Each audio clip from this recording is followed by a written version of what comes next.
Today on Something You Should Know, why is it sometimes so hard to say I'm sorry? Then superstitions. Why do we have them? And we have a lot of them. About lucky charms, broken mirrors, black cats. Europeans started associating black cats with witches. So that's why black cats crossing your path was thought to be a sign of bad things to come.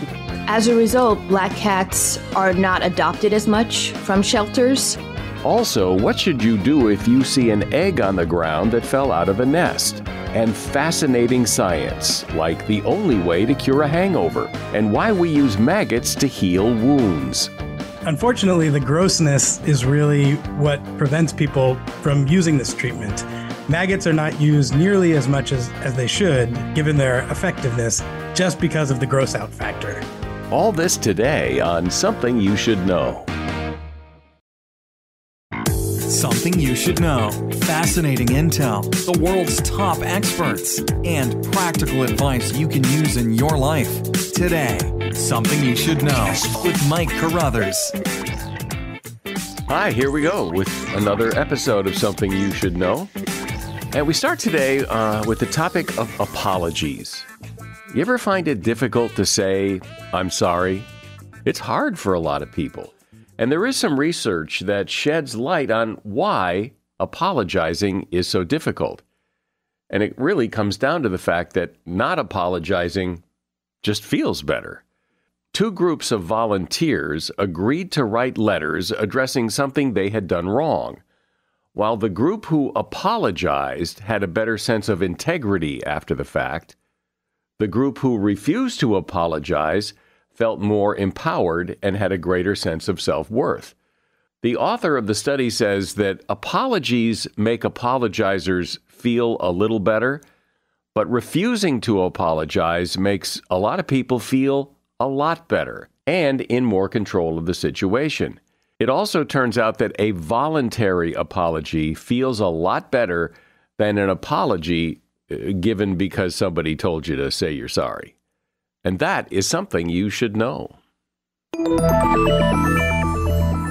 There's a pretty good chance that you engage in some superstitions some of the time. Maybe you have a good luck charm, or you walk around a ladder because you don't want to walk under it, or you avoid black cats, or you have a lucky number. I mean, there are a lot of superstitions.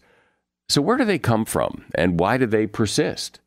Do all cultures have superstitions? Well, here to take a look at the history of superstitions and why we have them is Heather Alexander, who has gone back and researched some of our favorite superstitions, as well as some strange ones as well. Heather is author of The Good Luck Book, a celebration of global traditions, superstitions, and folklore. Hi, Heather. Welcome to Something You Should Know. Hi, thanks for having me. So what is a superstition if you had to define it? So the actual definition of the word is it's an irrational belief. So it's a belief that's not based in knowledge or fact. Doesn't mean we still don't have them, but it is not a scientific fact-based belief. And do you know, are superstitions pretty much everywhere, all around the world? There are superstitions everywhere. Sometimes they vary from place to place, but there are superstitions everywhere. And why is that? Why do human beings cling to what we know are irrational beliefs, and it is universal all over the planet? I think in the beginning, way back when, our ancestors, when we didn't have a lot of knowledge that we do have now about science and how things and the world and how animals and how people work, humans naturally look for explanations. And so if there wasn't a ready scientific explanation for something that was happening around you, we tend to fill in the gaps with stories, and we connect things that sometimes are not meant to be connected. And that gives us a sense of relief and a sense of comfort to know that there is an explanation. But what's so interesting is that now that we have some explanations, we still have the superstitions.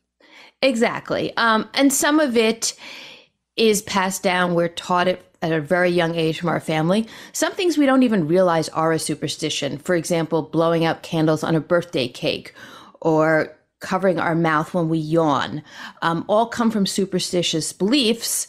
They're just so ingrained in us that we never take a moment to stop and think, why not?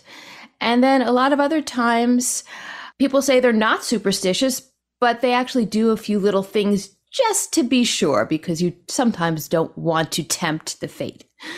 So what's the difference between a superstition and a ritual? Because I would think of blowing out birthday candles. I've always thought it's just a ritual that people do.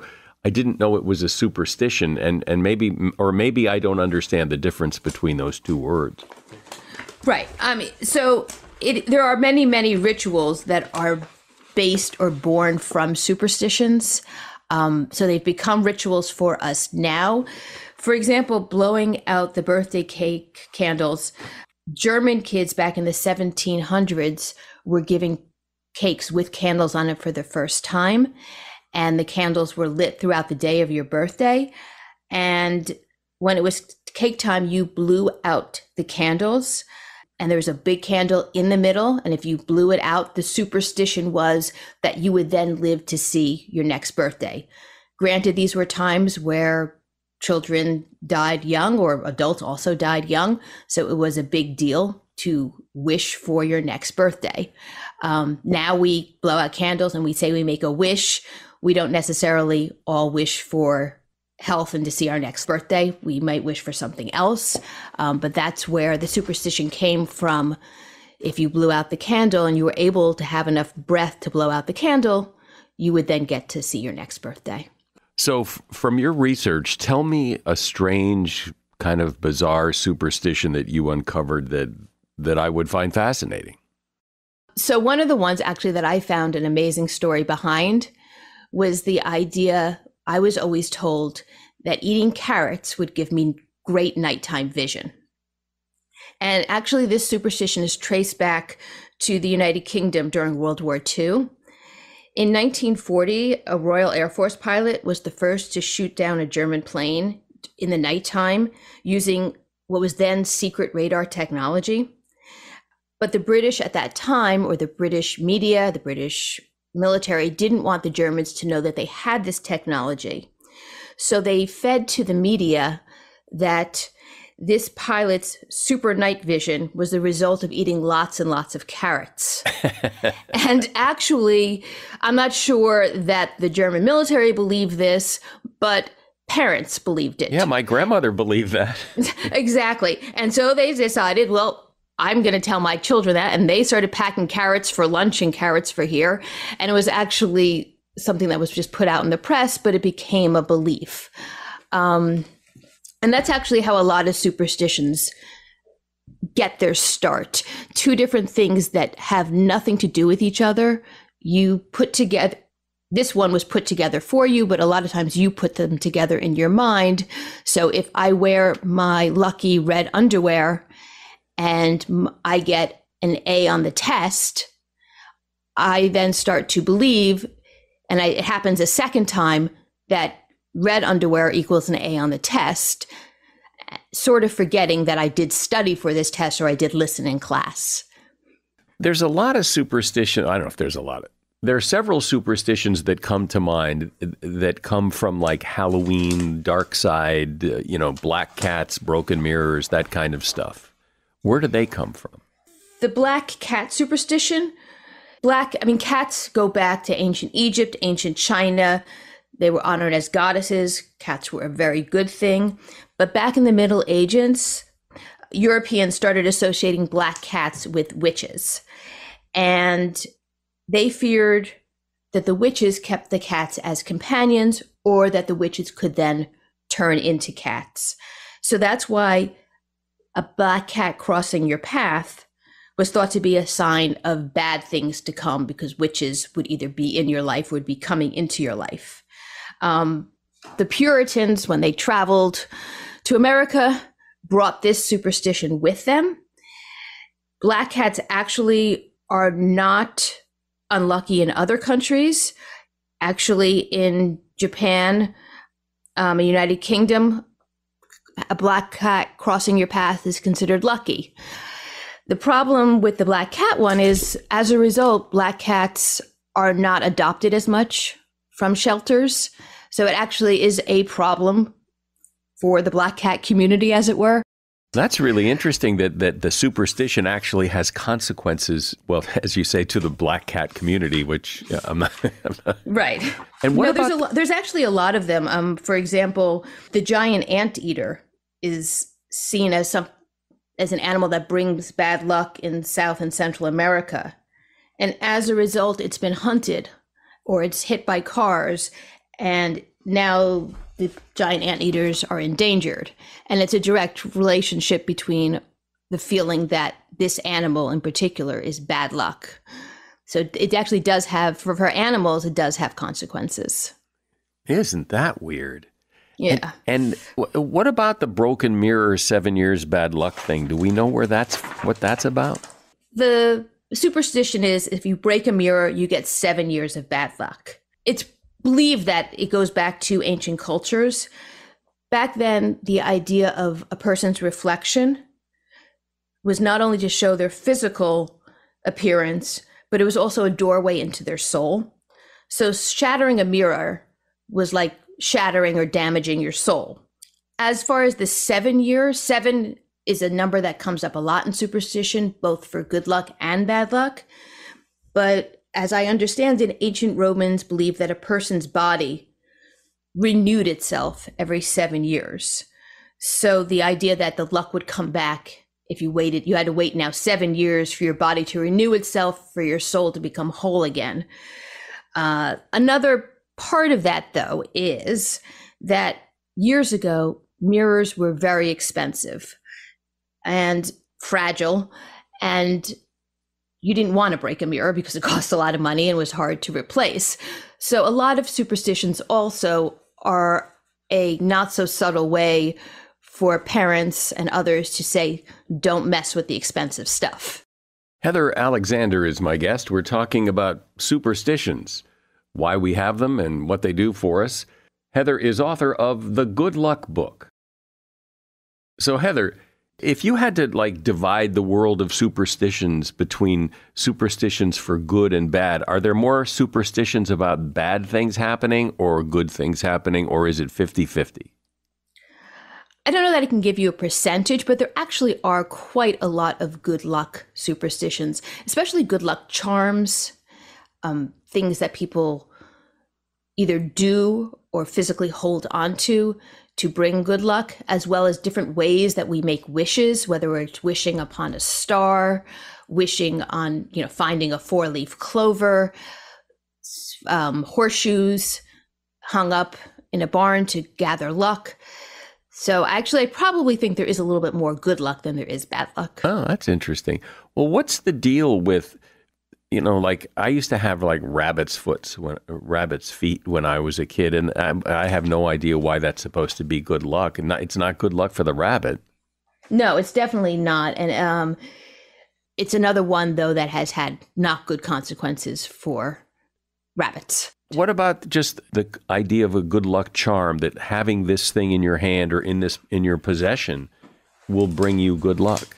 It comes back to confidence. And you will see it, especially in athletes, as well as people going on stage. When there's a chance of something going wrong, or a situation where you're not exactly sure, if you're up at bat at a baseball game, how it's going to actually play out, as it were. Certain behaviors or lucky uniforms, or the way you wind up before you hit, or the way you start. For example, certain tennis players bounce the tennis ball 5 times. If they bounce it 6 times, they have to start again and bounce it 5 times. This superstition is more a way to calm nerves. As a result, sometimes people can't get beyond that superstition. There's actually a story of Pele, the soccer player, who had a lucky jersey that he wore. And he once gave the jersey away to a fan. Then after the jersey was given away, he went into a scoring slump. So he decided that he needed to have this jersey back immediately. Actually, but didn't, he had given it away to a fan, had no idea where the fan was, actually hired a private detective to track down this fan. Weeks or months later, the private detective comes back, tells Pele, I found the jersey, here it is. Pele puts the jersey back on. Lo and behold, he scores in the next game and the game after. What Pele didn't find out till much later was the private detective could not find the fan that the original jersey was given away to, pulled another jersey out of his kit that Pele had owned, dirtied it up a little bit, gave it to Pele, and the belief that he was wearing the lucky jersey was enough to give him, whether it's the confidence or the oomph to score. So that's a lot of these. Isn't that interesting? Well, see, like the example that you gave of the bouncing the ball 5 times, to me, if you asked me, I would say that's a ritual. That's not really a superstition. But I guess the line is kind of blurry. There is a blurry line between when rituals and superstitions and where you cross that line. But it's an irrational belief that if I, do something a certain way, something else will happen. And I mean, there's NASA, for example, NASA, there is a lot of rituals and beliefs before space travel that happen. And this is a group of scientists who are doing, for example, astronauts before any launch, no matter what time of day the launch is, they will eat a meal of steak and eggs before the launch. And this happened because Alan Shepard, that was his meal before he made that first mission launch in 1961. So let me ask you about a couple of, I guess there's superstitions. And one is, at Thanksgiving, the wishbone, the turkey wishbone, and you pull it apart and whoever gets the biggest piece gets their wish to come true. Where did that come from? This is actually a story. It goes back to the Etruscans, which were an ancient civilization who lived in what's now Italy. And they believed that chickens had the power to tell the future. I don't know why. So they would actually draw a circle on the ground and divide it into wedges, sort of the way you would cut a pie, and write a letter of the alphabet inside each wedge. And then grain was sprinkled in each wedge, and a rooster was placed in the middle, and the local priest would ask the rooster an important question about the city's future, and then watch to see which wedge the rooster would eat from. And that's how they got their answer from those letters. So then, after this fortune-telling rooster died, its bones were left out to dry in the sun, and the V-shaped wishbone was used as a lucky charm. And so anybody who would walk by would stroke it while making a wish. So then the Romans came about, and they liked this lucky wishbone idea, but there weren't really enough chickens to go around. So they began breaking the bone in two. And so this way there are more bones, more wishes for everyone. And then the Romans introduced the wishbone to Europe, and Germany actually used geese for the wishbone. And in Britain, some people actually, there was a thing way back when where you would try to balance the wishbone on your nose before making a wish. And that leads us again to the Pilgrims who left Britain and sailed over to what's now the United States. And there weren't many chickens to be used for wishbones then, but there were turkeys. And so they said, okay, we'll move it over to the turkey. And they started making the wishes on the wishbone of the turkey. But the word wishbone didn't come into being actually until about the mid-1800s. And that's when, after Abraham Lincoln declared Thanksgiving a national holiday, that the wishbone became associated with Thanksgiving. So one really good example of this is don't walk under a ladder, that it's bad luck to walk under a ladder. And everybody, any rational person will tell you that just can't possibly be true. And yet people will go out of their way not to walk under a ladder, even though they know because I guess you don't want to tempt fate. But we all know that walking under a ladder doesn't do anything. It's not 100% sure where it comes from, but ancient Egyptians would place a ladder inside the tombs so that in the afterlife, the dead could climb up to the heavens. And they believed that the triangular space under a ladder was filled with spirits. And essentially the spirits kind of get cranky when they're disturbed by humans. So the fear of walking under the ladder. Others have said that the ladder's triangular shape represents the Christian belief in the Holy Trinity. And so that walking through or essentially breaking the Trinity is showing disrespect. So those are two options as to where it comes from. But then again, a lot of superstitions really are warnings of what not to do. So no, don't walk under a ladder because it could fall on you, or a can of paint could fall on you. So that's how it happens. I just find it interesting what you said at the beginning, that, superstitions were a way to explain things we didn't know. And now today we do know the truth about science and whatnot, but we still cling to these superstitions. Superstition has really good PR. It seems that they just keep going in the face of the truth. And I guess it's because we see like famous people with their superstitions or their rituals that kind of help perpetuate it all. A lot of famous people or celebrities have superstitions that they do. For example, Taylor Swift finds the number 13 lucky and does a lot of things on the number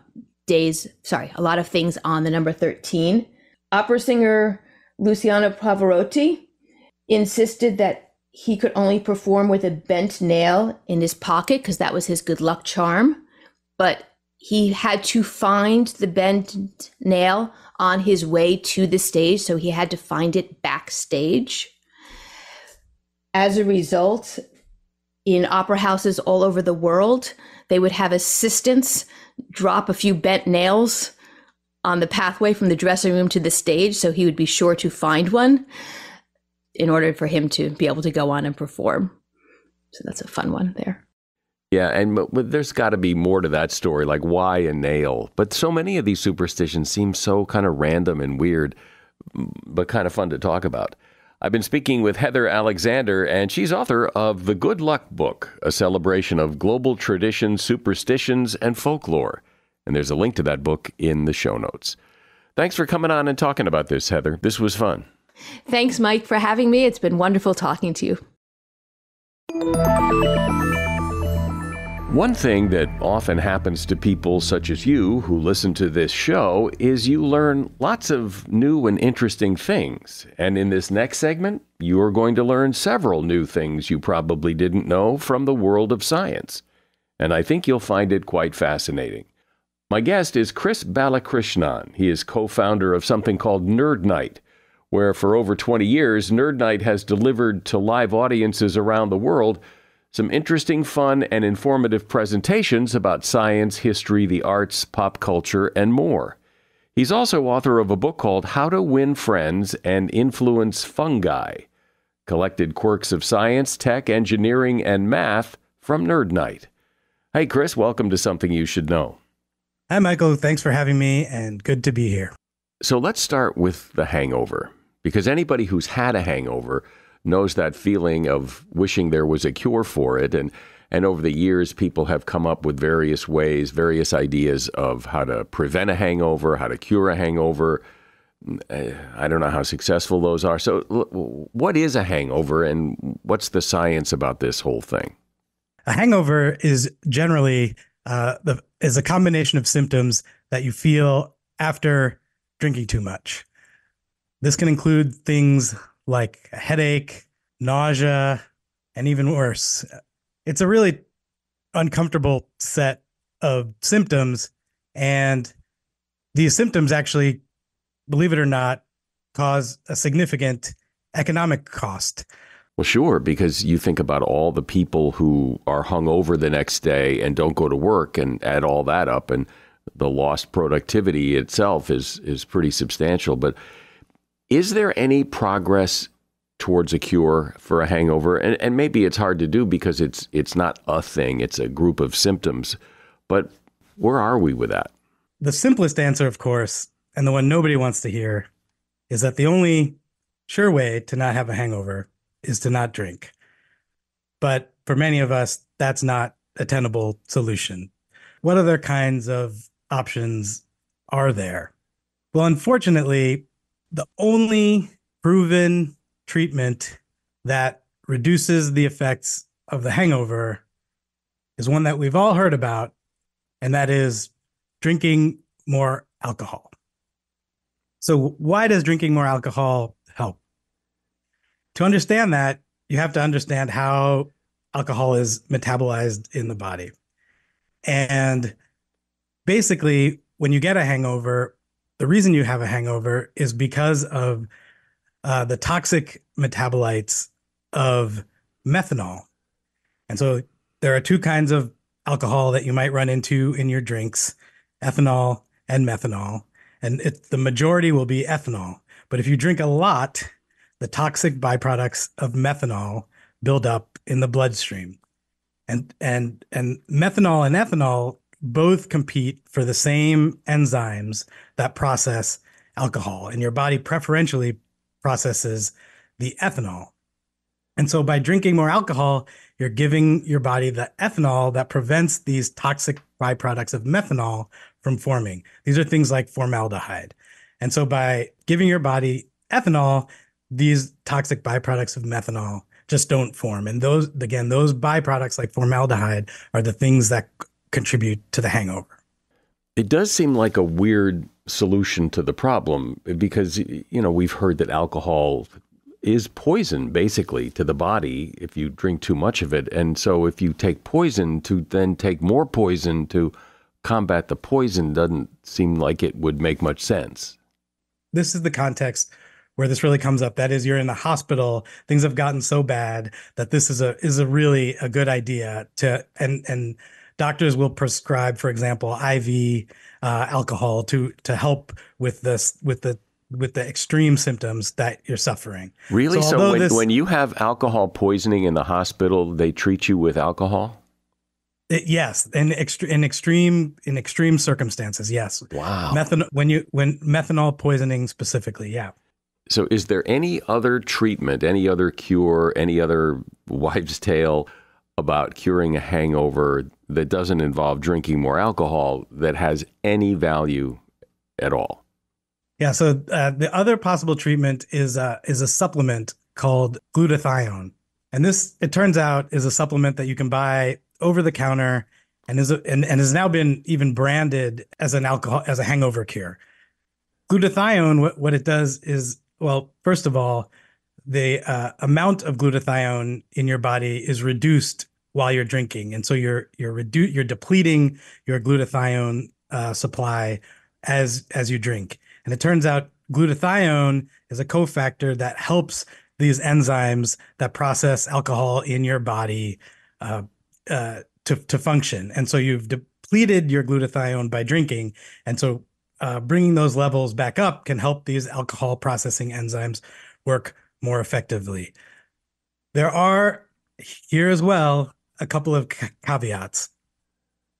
One is that glutathione itself also has side effects, and these are not enjoyable side effects. They're gastrointestinal side effects, and so you can imagine. So it's really sort of a trade-off as to whether the benefits outweigh the cost of the hangover.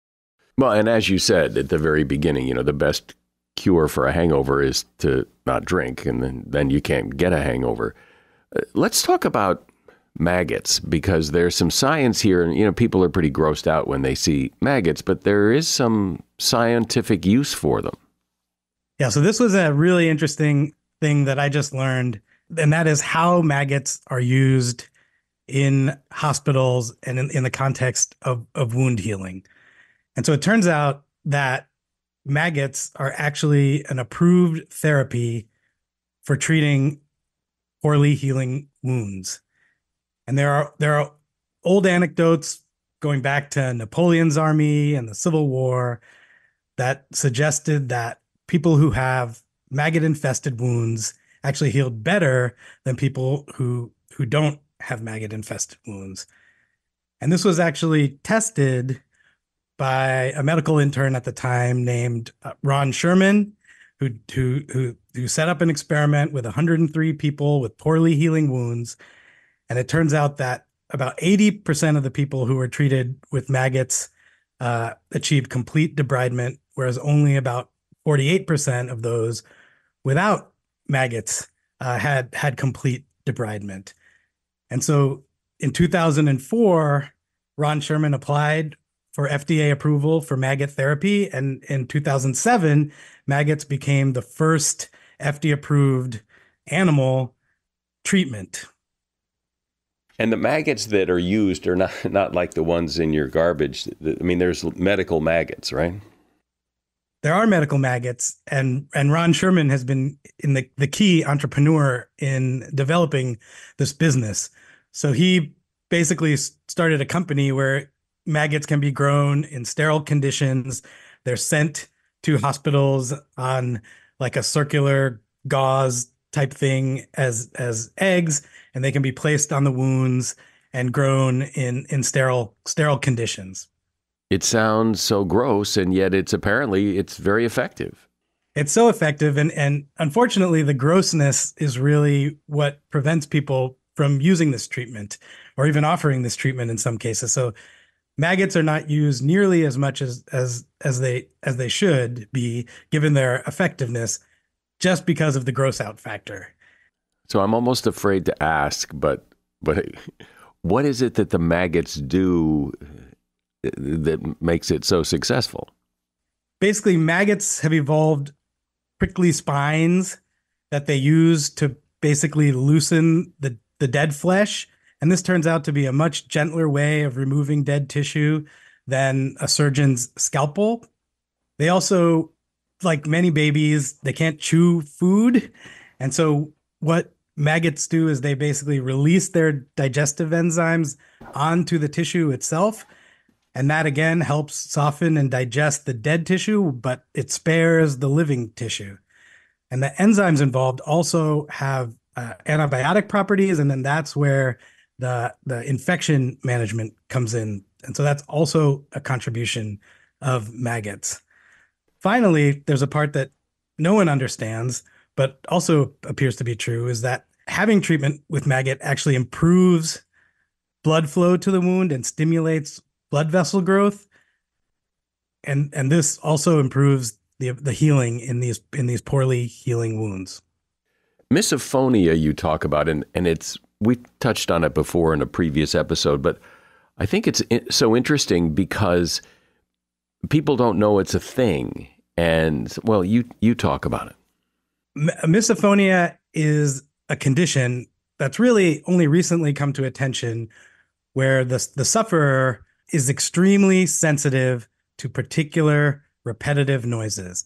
And by sensitivity, what I mean is someone with misophonia feels a real emotional threat when they hear these repetitive sounds. These repetitive sounds include things like the sound of chewing, the sound of snoring, the sound of someone blowing their nose. So these are sounds that we hear every day in normal life, and many of us are able to filter these sounds out and not even notice them and they're just sort of part of the background noise.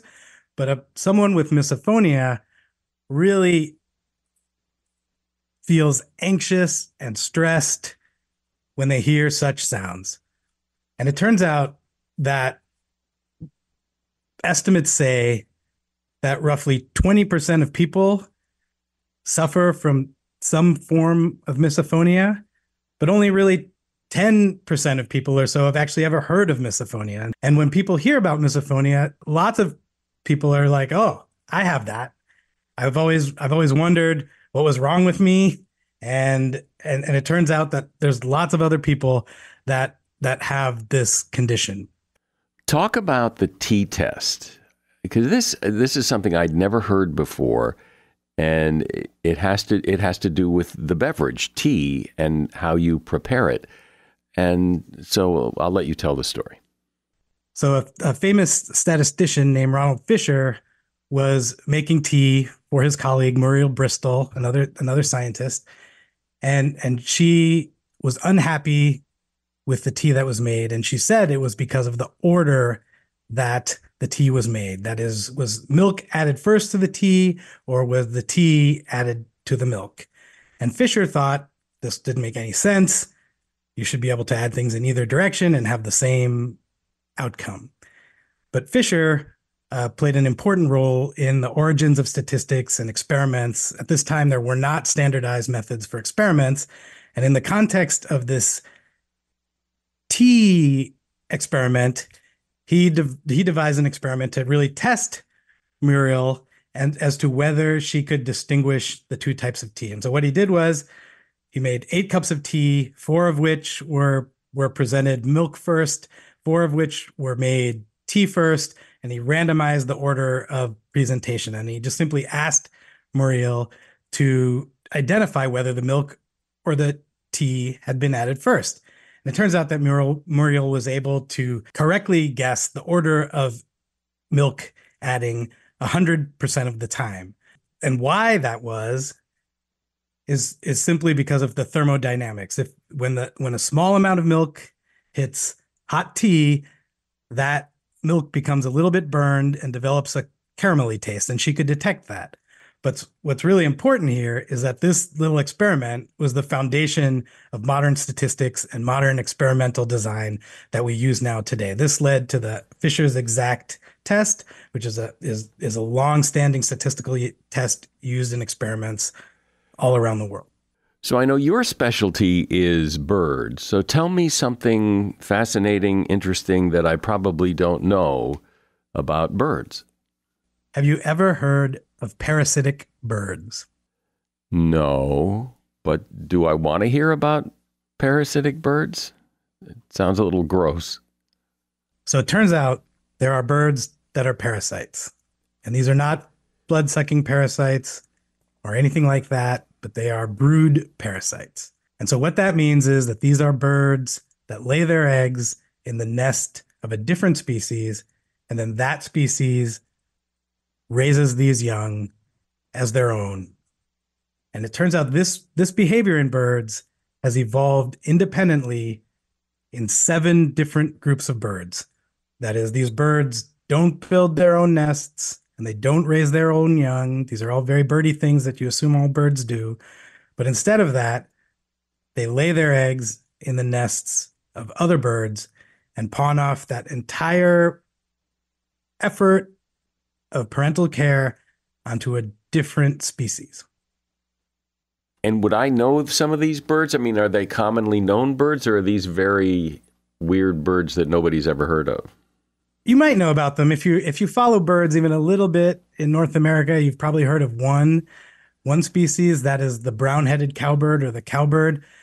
This is a bird that's known to lay its eggs in over 200 other different species' nests and has been implicated in the declines of a subset of those species. So people tend to hate the cowbird because of this brood parasitic behavior and because of this assumption that it's causing problems for other bird species. So that is one famous one. The other famous one is one that I think it's maybe less known that they're parasitic, but they're cuckoos. So like the cuckoo clock. So European cuckoos, which are the species that the cuckoo clock is designed to reflect, is also a brood parasite. Unlike the cowbirds, they are very picky in where they lay their eggs. They lay their eggs in just typically a single host species. And in fact, in cuckoos, the eggs of the parasite actually match the eggs of the host, so that the host can't tell which eggs are their own versus the parasites. And this is to avoid things like having the host eject those parasitic eggs from the nest. Do all birds in that species do it, or just some birds decide, we're not going to raise our own here, we're just going to have the birds in the other tree do it? That's a great question. So the birds that I was talking about are species where they do it all the time. 100% of all the birds are parasitic. So they do it 100% of the time. On top of that, there are other species of birds that only sometimes lay their eggs parasitically. So there are some ducks that do this, where they'll just occasionally drop an egg into a different bird's nest.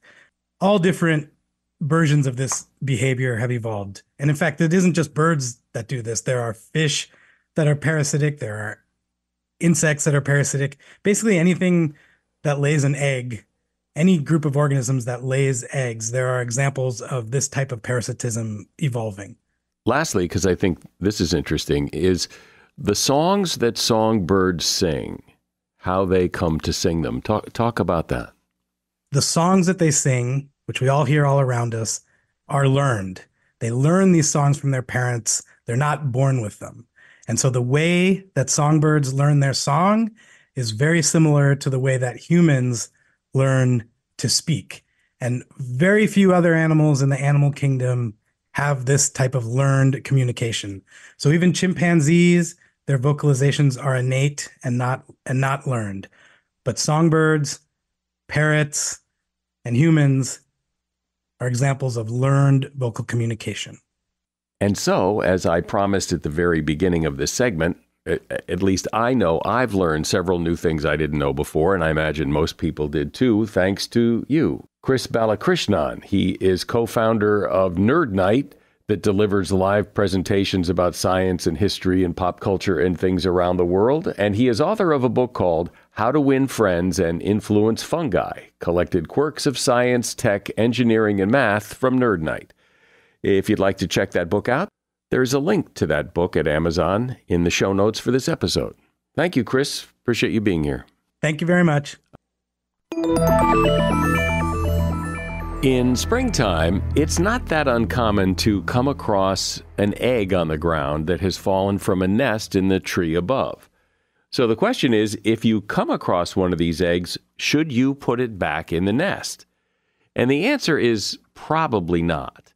If an egg has fallen out of the nest, it's fallen pretty far and is probably damaged, and a damaged egg will not hatch. Also, many bird eggs found on the ground have actually been kicked out of the nest by the mother. Some mother birds can determine whether an egg is viable or not and gets rid of the ones that aren't. And in other cases, the egg has been stolen by another critter and dropped. The other problem is, if that egg that you find isn't from the nest that you think it is, many mama birds will actually abandon an entire nest if there is an unfamiliar egg placed in there. So it's really best to let fallen eggs be. And that is something you should know. Just a reminder that we publish 3 episodes a week on Monday, Thursday, and Saturday mornings.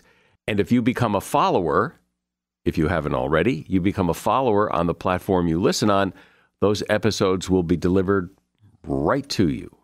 I'm Mike Carruthers. Thanks for listening today to Something You Should Know.